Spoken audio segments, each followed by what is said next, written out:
السلام عليكم ورحمة الله تعالى وبركاته. إن شاء الله غادي نبداو درس جديد اللي هو les régimes du neutre. Donc, dans une installation soit domestique ou industrielle, il faut toujours penser à protéger les équipements électriques, aussi les utilisateurs. Comme vous le voyez, on a une installation industrielle constituée d'un moteur électrique, ventilateur, un automate programmable. Donc pour protéger ces équipements contre les défauts d'isolement, il faut installer ce truc-là. Ce truc-là s'appelle une prise de terre. Le rôle du prise de terre est de protéger les équipements électriques. Dans cette vidéo, je vais vous présenter comment la prise de terre protège les équipements et aussi les utilisateurs. Donc, si par exemple on a branché la machine à laver avec la source d'électricité et il y a présence d'un défaut d'isolement. C'est quoi un défaut d'isolement? C'est quand la phase qui alimente la machine à laver est en contact direct avec la masse métallique ou bien la carcasse de la machine à laver. Alors, il y a une apparition d'un courant électrique qui va traverser la masse métallique vers le corps humain, ce qui va provoquer un choc électrique. Ce choc électrique, ça peut être une électrisation ou électrocution. L'électrisation, c'est-à-dire le passage du courant électrique à travers le corps humain, ce qui va produire des tétanisations ou bien des brûlures. L'électrocution, c'est la mort ou bien le décès de l'utilisateur à cause du choc électrique. Maintenant, on va voir si on branche une prise de terre. Donc si on installe une prise de terre à la maison, ce courant électrique va dévier ou bien va changer son chemin à travers le câble du prise de terre. Donc comme vous voyez, on a protégé l'utilisateur contre le choc électrique. C'est ça le rôle du prise de terre. Donc le régime du neutre s'intéresse au mode de connexion du neutre de transformateur par rapport à la terre, ainsi que la manière dont on met à la terre les masses métalliques du récepteur. C'est ça, le régime du neutre s'intéresse à la liaison du neutre de transformateur et la masse métallique du récepteur par rapport à la terre, comme vous voyez dans cette image. Donc, pour étudier le régime du neutre, il faut faire attention au neutre du transformateur, est-ce qu'il est lié à la terre ou non, et il faut faire attention à la masse métallique du récepteur, est-ce qu'il est lié au neutre ou bien est-ce qu'il est lié à la terre. Maintenant, je vais vous présenter le plan du cours, comment on va procéder au cours. Premièrement, je vais vous expliquer les types du régime du neutre, comment déterminer le régime du neutre. Il y en a 3 types du régime du neutre.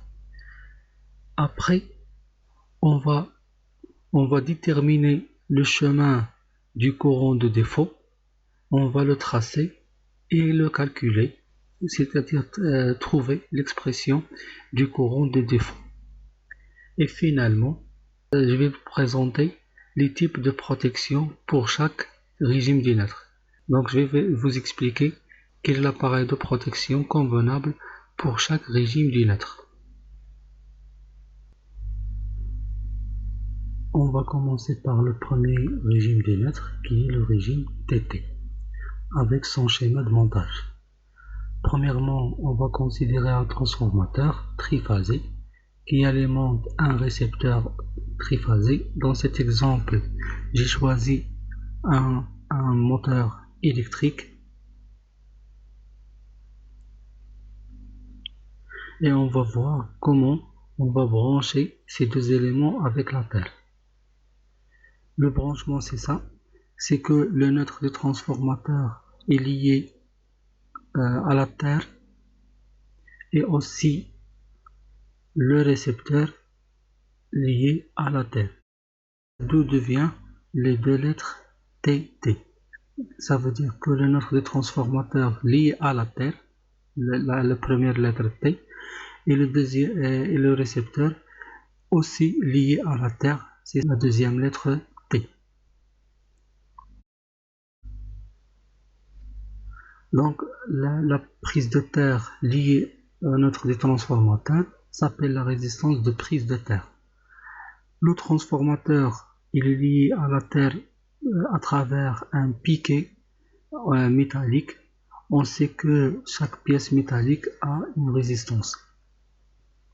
RU, c'est la résistance du prise de terre liée à la masse du récepteur.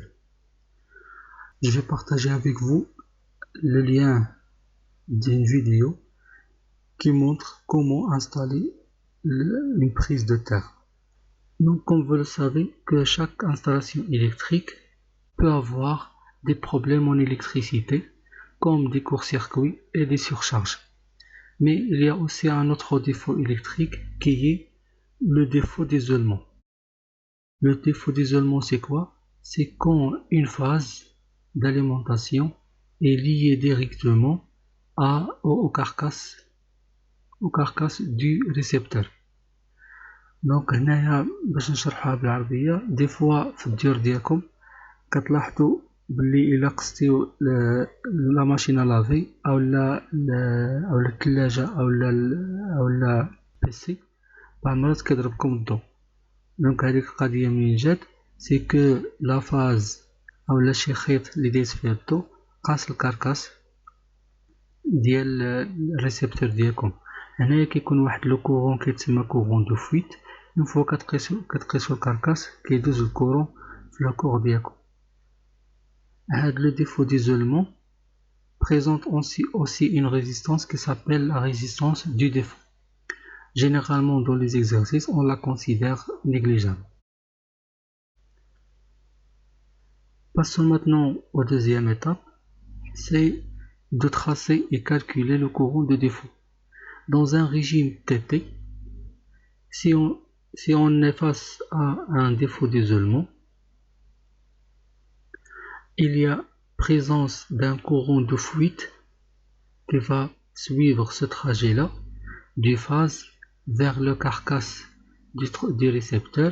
Ce courant de fuite a un seul chemin, c'est la prise de terre. Il va continuer son chemin vers le neutre du transformateur et c'est ça le trajet du courant de défaut du récepteur. Pour calculer ou bien pour trouver l'expression du courant de défaut, il faut tracer son schéma équivalent. Le schéma équivalent est comme suit. On va commencer par la phase qui est en contact avec la masse métallique. Donc le courant traverse la phase numéro 2 vers la masse métallique, suit son chemin à travers la résistance RU en passant par la résistance Rn. On a négligé la résistance de défaut, donc le courant de défaut traverse deux résistances qui sont RU et Rn. Et c'est ça son schéma équivalent. La tension entre la phase et la prise de terre est de 130 volts car il y a une différence de potentiel. Le potentiel de la phase est de 130 volts et le potentiel du prise de terre égale à 0. Donc la différence de potentiel égale à 230 volts. C'est la tension entre la phase et le câble du prise de terre. Donc pour trouver l'expression du courant de défaut, c'est simple, c'est ID, le courant de défaut, égale à V, la tension entre la phase et le câble de prise de terre sur la somme des deux résistances. Ces deux résistances sont en série car elles sont traversées par le même courant.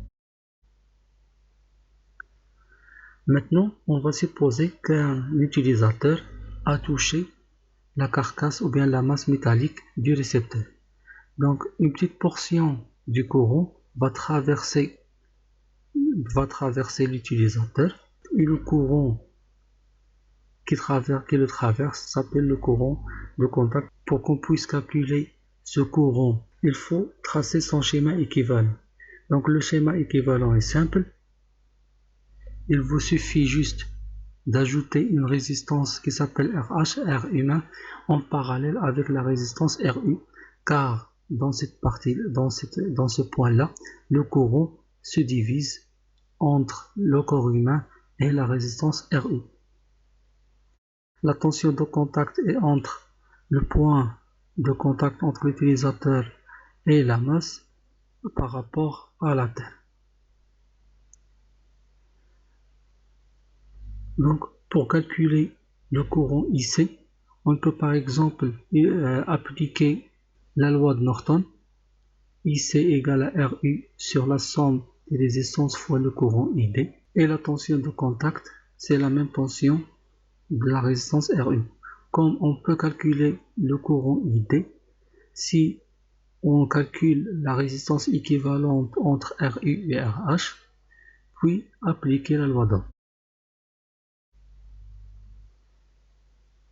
Maintenant, quel est l'appareil de protection contre ces types de défauts en régime TT? Le type de protection qu'on va utiliser, ou bien l'appareil de protection, c'est ce que l'on appelle un disjoncteur différentiel. Ce disjoncteur différentiel a pour rôle de comparer le courant du phase par rapport au courant du neutre. Si le courant du phase égale au courant du neutre, donc le disjoncteur ne va pas fonctionner.